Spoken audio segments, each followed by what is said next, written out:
नमस्कार दोस्तों, मैं सुधीर चौधरी। स्वागत है आपका आईएमपी ज्ञान चैनल पर। कहते हैं जब किस्मत मेहरबान होती है तो बरसात भी सोने की होती है। और इस वक्त भारत पर भी कुछ ऐसा ही दौर चल रहा है, जहां एक तरफ देश का विदेशी मुद्रा भंडार अब तक के सबसे ऊंचे स्तर पर पहुंच चुका है, वहीं दूसरी तरफ दुनिया की अर्थव्यवस्था में भारत का वजन दिन ब दिन बढ़ता जा रहा है।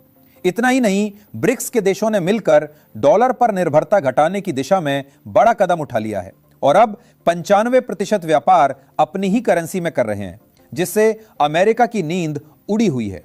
इसी बीच एक और खबर ने सबका ध्यान अपनी ओर खींच लिया है। यह खबर भारत और इजराइल की दोस्ती से जुड़ी है, जो अब एक नई दिशा में आगे बढ़ रही है। इजराइल, जिसे दुनिया तकनीक का मास्टर मानती है, उसने पहली बार भारत के साथ ऐसा बड़ा कदम उठाया है कि पूरी दुनिया देख रही है। माना जा रहा है कि यह डील छोटी मोटी नहीं, बल्कि करीब 8,000 करोड़ की है और इसने चीन और पाकिस्तान दोनों को बेचैन कर दिया है, क्योंकि इस सौदे का लगभग 30% हिस्सा भारत में ही बनेगा। यानी मेड इन इंडिया अब सिर्फ नारा नहीं रहा, बल्कि हकीकत बन चुका है। भारत और इजराइल की इस नई साझेदारी ने अमेरिका और यूरोप तक को सोचने पर मजबूर कर दिया है कि आखिर इजराइल जैसा उन्नत देश भारत को अपनी तकनीक का साझेदार क्यों बना रहा है। यही वो मोड़ है जहां भारत अब सिर्फ सामान खरीदने वाला देश नहीं, बल्कि तकनीक का निर्माता बनकर उभर रहा है। और इसी वजह से यह डील सिर्फ एक सैन्य समझौता नहीं, बल्कि भारत की बढ़ती ताकत का प्रतीक बन गई है। अब देखना यह है कि इस समझौते में क्या क्या शामिल है और इससे भारत को कितनी नई ताकत मिलने जा रही है। पूरी डेवलपमेंट को इस वीडियो में समझते हैं, लेकिन आगे बढ़ने से पहले इस वीडियो को एक लाइक करके चैनल को सब्सक्राइब जरूर कर लीजिए, क्योंकि आपके लिए भले ही 1 सेकंड का काम है, लेकिन इससे हमारी बहुत बड़ी मदद होती है। इजराइल की यह डील टेक्निकली और रणनीतिक रूप से बहुत खास है, क्योंकि इसमें सिर्फ हथियारों की खरीदी नहीं हो रही, बल्कि असल में साझेदारी बन रही है। IAI पुराने बोइंग 767 विमानों को लेकर उन्हें टैंकर में बदलने जा रही है और ये टैंकर हवा में ही लड़ाकू विमानों को ईंधन देंगे। इसका मतलब यह है कि हमारे राफेल और तेजस जैसी मशीनें अब लंबी उड़ानें बिना रुकावट के कर सकेंगी और ऑपरेशंस का दायरा बहुत बढ़ जाएगा। साथ ही सेकेंड हैंड विमान लेने से लागत भी कम रह रही है, इसीलिए यह महंगा प्रोजेक्ट अपेक्षाकृत किफायती बन रहा है।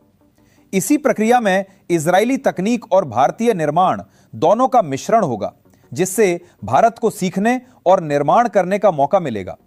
इस सौदे का करीब 30% हिस्सा मेड इन इंडिया के तहत होगा और इसका मतलब यह है कि भारत के HL और कई निजी कंपनियां इस प्रोजेक्ट का हिस्सा बनेंगी।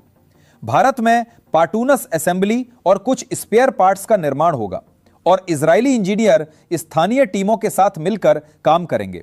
इस तरह केवल जेट ही नहीं बनेंगे, बल्कि हमारे इंजीनियरों को नई टेक्नोलॉजी समझने और बनाने का अनुभव भी मिलेगा।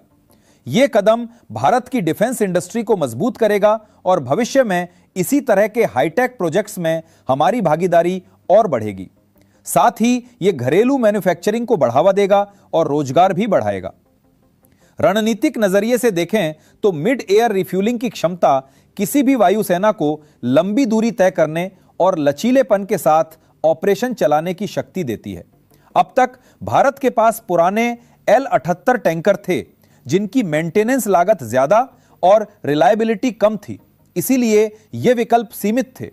नए टैंकरों से हमारी रेंज बढ़ेगी और इंडो पैसिफिक के किसी भी हिस्से में मिशन करने की क्षमता बेहतर होगी। इसका सीधा असर समुद्री निगरानी और नेवल ऑपरेशंस पर भी पड़ेगा, क्योंकि लंबी अवधि की पेट्रोलिंग और SR मिशनों में ये टैंकर मददगार साबित होंगे। इसलिए यह सिर्फ वायुसेना का सुधार नहीं, बल्कि हमारे संयुक्त रक्षा अभियानों का भी अपग्रेड है। बाहरी देशों की प्रतिक्रिया को समझना भी जरूरी है, क्योंकि इजराइल जैसी टेक्नोलॉजी वाली देश का भारत के साथ इतना गहरा जुड़ाव नई रणनीतिक तस्वीर बनाता है। अमेरिका और यूरोप के कुछ कवायदों को देखकर यह साफ दिखता है कि अब वैश्विक साझेदारियों के ढांचे बदल रहे हैं। इजराइल का भरोसा और उसका तकनीकी हस्तक्षेप भारत के साथ मिलकर कई दूसरे देशों के लिए भी प्रेरणा बन सकता है। वहीं चीन और पाकिस्तान जैसे पड़ोसी देशों के लिए यह चुनौती का संकेत है, क्योंकि अब भारत की स्ट्राइक और रेंज दोनों में सुधार होगा। कुल मिलाकर ये डील भारत को सिरफिरा बना देगी ऐसा नहीं कहा जा सकता, पर यह कदम हमारी ताकत बढ़ाने की दिशा में एक बड़ा कदम है। आखिरकार इस पूरी प्रक्रिया का सबसे बड़ा फायदा यह होगा कि भारत अब केवल खरीदार नहीं रहेगा, बल्कि निर्माता और तकनीक का साझेदार बनेगा। जब किसी उन्नत टेक्नोलॉजी का हिस्सा हमारे देश में बनता है, तो भविष्य में वही टेक्नोलॉजी और प्रोडक्ट्स भारत से दूसरे देशों को भी एक्सपोर्ट किए जा सकते हैं। इससे हमारी डिफेंस इंडस्ट्री की छवि बदलेगी और ग्लोबल मार्केट में हमारा भरोसा बढ़ेगा। और सबसे जरूरी बात यह है कि यह सब धीरे धीरे भारत की तकनीकी आत्मनिर्भरता को मजबूत करेगा, जिससे आने वाले समय में और बड़े और जटिल प्रोजेक्ट्स भी देश में ही हो पाएंगे। भारत और इजराइल की यह साझेदारी सिर्फ आज की जरूरत नहीं, बल्कि आने वाले दशकों की दिशा तय करने वाली है। जब इजराइल जैसा तकनीकी रूप से शक्तिशाली देश भारत पर भरोसा जताता है, तो यह साफ संकेत है कि भारत अब दुनिया की रक्षा तकनीक का अहम केंद्र बनता जा रहा है। इस डील के बाद भारतीय इंजीनियरों और टेक्निकल टीमों को ऐसे प्रोजेक्ट पर काम करने का अनुभव मिलेगा जो अब तक केवल कुछ विकसित देशों तक सीमित था। इससे भारत की डिफेंस इंडस्ट्री को नई पहचान मिलेगी और आगे चलकर भारत दूसरे देशों को भी इसी तरह की तकनीकी सेवाएं देने की स्थिति में होगा। अब बात करें रणनीतिक मायनों की, तो यह डील भारत की सैन्य ताकत को कई गुना बढ़ा देगी। हवा में ईंधन भरने की क्षमता मिलने के बाद वायुसेना की स्ट्राइक रेंज हजारों किलोमीटर तक बढ़ जाएगी, जिससे भारत अब केवल अपनी सीमाओं तक सीमित नहीं रहेगा। यह क्षमता भारत को इंडो पैसिफिक क्षेत्र में और भी सक्रिय भूमिका निभाने का मौका देगी।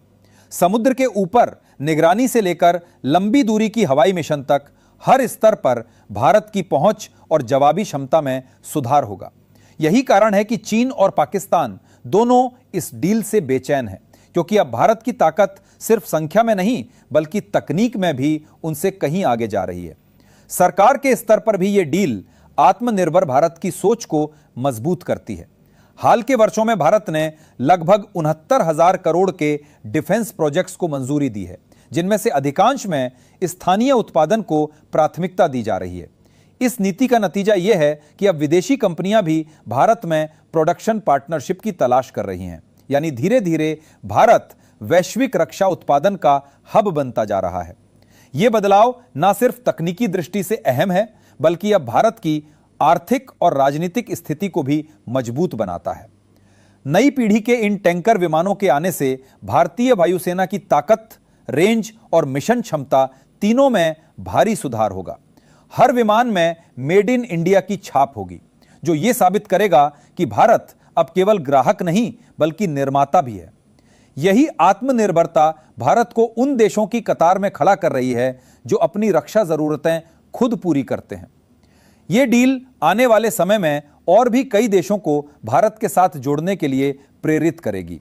हाल के वर्षों में भारत ने लगभग 69,000 करोड़ के डिफेंस प्रोजेक्ट्स को मंजूरी दी है, जिनमें से अधिकांश में स्थानीय उत्पादन को प्राथमिकता दी जा रही है। इस नीति का नतीजा यह है कि अब विदेशी कंपनियां भी भारत में प्रोडक्शन पार्टनरशिप की तलाश कर रही हैं, यानी धीरे धीरे भारत वैश्विक रक्षा उत्पादन का हब बनता जा रहा है। यह बदलाव न सिर्फ तकनीकी दृष्टि से अहम है, बल्कि अब भारत की आर्थिक और राजनीतिक स्थिति को भी मजबूत बनाता है।